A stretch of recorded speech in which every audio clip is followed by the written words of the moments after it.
Envoy versus like he came on the flank and was talking after the announcement of Los Angeles Thieves about some of the issues that were being had last year on OpTic. And it's like it's the same old story. You can't make this stuff up. Every single year it seems like we're talking about this. And there's only so many common denominators that you can really dive into. But anyway, Envoy was kind of talking about like, look, once again, players not necessarily turning up on time. He admits himself he didn't necessarily put in as much effort as he could have done, but only really coming into custom games to figure out where to put some trophies, not really doing too much VOD review of respawns that they played in their own scrims. I think they kind of clarified that they'd watched VODs of like matches that other teams played in their own matches from the league matches and the majors, but they wouldn't do their own they wouldn't like look at their own VODs and like from their own scrims and stuff, like looking back on it, which is just like already, here we go. I mean, people sleeping in late. People apparently they even got worse after they stopped streaming scrims. Dishwasher's making some noise. Hopefully it's okay. But like, it seemed like streaming scrims somehow like kept them accountable. And like, as soon as they stopped doing it, then things went wrong. So yeah, problems with OpTic as a whole. Only so much Sender seems to do. Dashy then comes on to hint that maybe he's talking about him, like when I was discussing this. So then like the whole Crimsix thing, it seems like he was calling Dashy the number one time torture recently. So all of a sudden, you've got all these questions up in the air as to whether this squad next year of OpTic Dallas can actually fix these issues. Because I remember when Dashy was brought into this team, there was all the talk. HECZ was like, meeting with his mother and having nice meals and stuff and kind of saying, like, Dashy's got to grow up. Like, this is his year. And obviously, the results don't speak to that. And, questions are lying over these players' heads, right? And it's certainly quite interesting because this OpTic Dallas team, on paper at least, of course, no announcements yet, has all the talent in the world. But with questions like this, what Envoy's saying, like he needs to get back to actually playing at on a team that actually wants to grind and wants to win, really. Because you talked about this, Austin, many times through the year. Like OpTic have to ask themselves the question, do they want to win? Hearing this stuff, it doesn't really seem like they did. Yeah, so I listened to like that whole segment he did, and I was just like, this is pretty bad. It pretty much confirms like everything like everyone's been worried about. So if you ever listen to any like the OpTic podcasts when like Formal and Scump and Crimsix at the time when they talked about when they were like the Dynasty team, they didn't really practice as much. They just relied more on like their gun skill. And when they started getting bad, it was because other teams were just catching up to them, right? So it was pretty much like the same old story this year, apparently. So they tried relying more on their gun skill and being hot on that given day. And as we've kind of talked about actually on this podcast a bunch of times, like this format wasn't favoring that play style. Like this format favors teams that come in more prepared because you only play one time, per day, pretty much one or two times per weekend. So it doesn't favor teams that are relying on catching fire, right? So I was very, very concerned when he said he doesn't watch practice WOD. I was just like, how do you know what works and what doesn't work? Like, what if you tried something different in practice or something like glaring issue in practice happened? What do you just try to remember if that thing? Like, you don't. I don't understand how a team cannot at least go back and watch some practice VOD. Like them saying they didn't watch practice VOD. That means I've watched dozens more hours than they have of their own practice VOD. Like that's an issue. Like every team that plays OpTic was watching them stream, right? And just trying to pick up what they do. Like for the longest time, I knew what they did on Raid. Like I knew that they on P2 they wanted to play from the front. They wanted to try to pin them in the back, put a spawn trap, and they wanted to use P3 as their money hill because they had confidence they could break P4. So like knowing that, you can change your play style in practice to counter that, right? You can go into the match knowing that's what they like to do and trying to counter that their play style or play more of your play style like heavier. So like the fact they didn't do that was really concerning.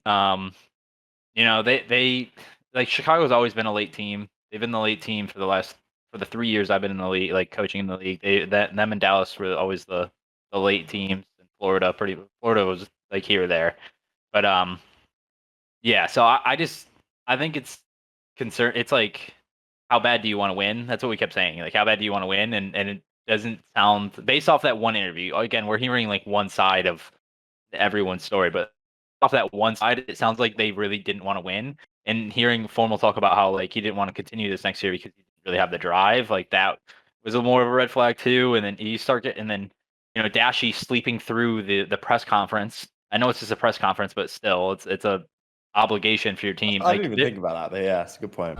Where is your fourth player? Our fourth player is probably asleep. Probably asleep. More than likely asleep, I would say. I'd put money on it. A lot of money. There was just a lot of red flags, and there's been tons of red flags all throughout the season, and it's like, it doesn't paint a very good picture from the outside looking in. But again, it's one side. We don't really know everything, so no one will ever know besides everyone in that team. And obviously, it asks another question, like, do you blame management now, or lack of management? Because that is something that's supposed to curb this, right?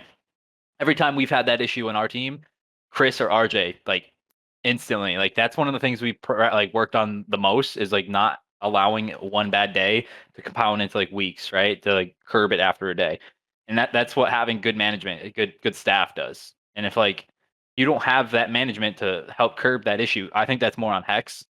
Obviously if they didn't have the ability to invest in that, that's a whole nother conversation. But I think that's on HECZ not building out this management core.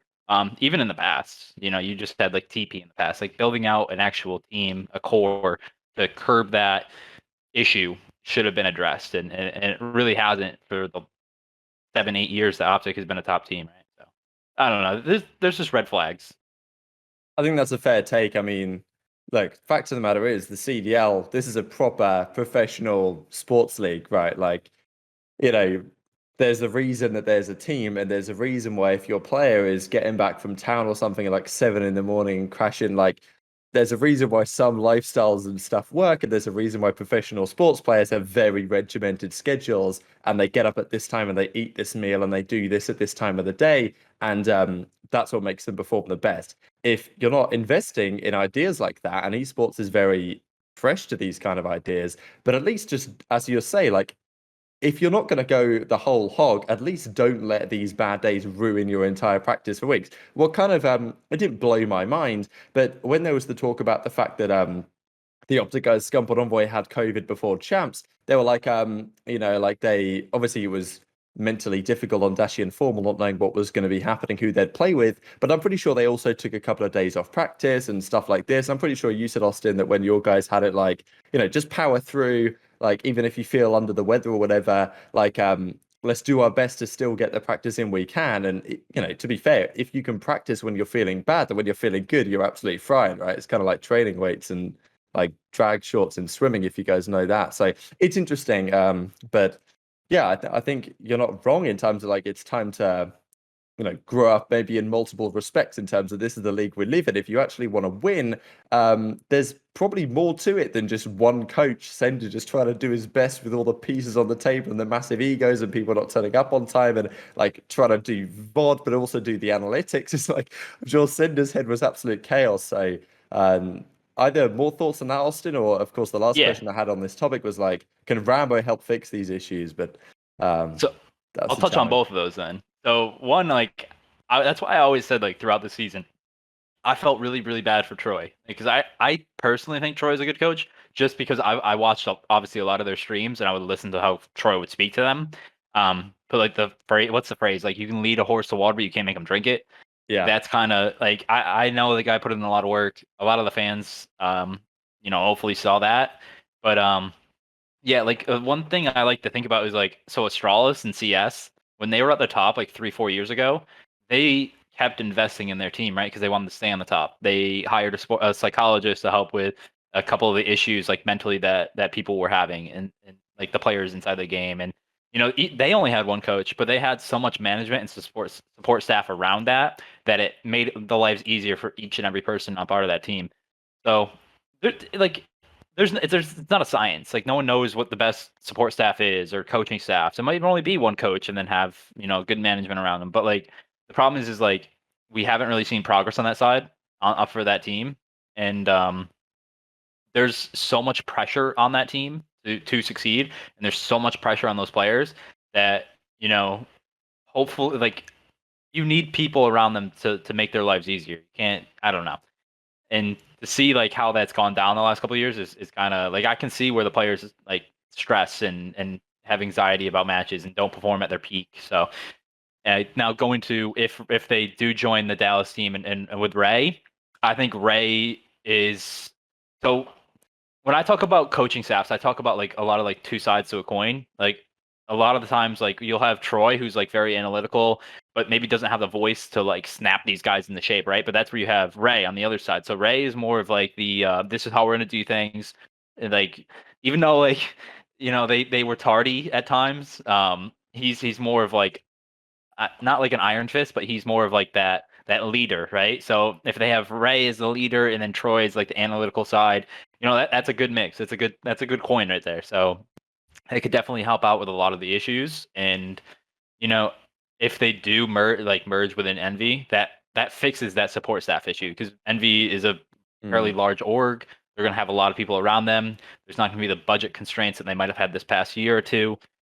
Even past like 3-4 years actually. So they'll definitely be able to get whatever they want. But now the thing is like now there's no excuses, right? So now you're gonna get what you want, and you're gonna have the budget to do whatever you want. Now like results have to come. So that might put a lot of pressure on them. I don't really know, but we'll just have to wait and see like how these players react because they've had pressure on them before. So I'm not too worried about that. Yeah, I think that's fair enough. It's crazy to think about what this team, just the pressure of these players compared to how things actually go is just kind of remarkable. But that's the thing, especially this year. Like this is, this is if it goes through the ultimate merger super team attempt.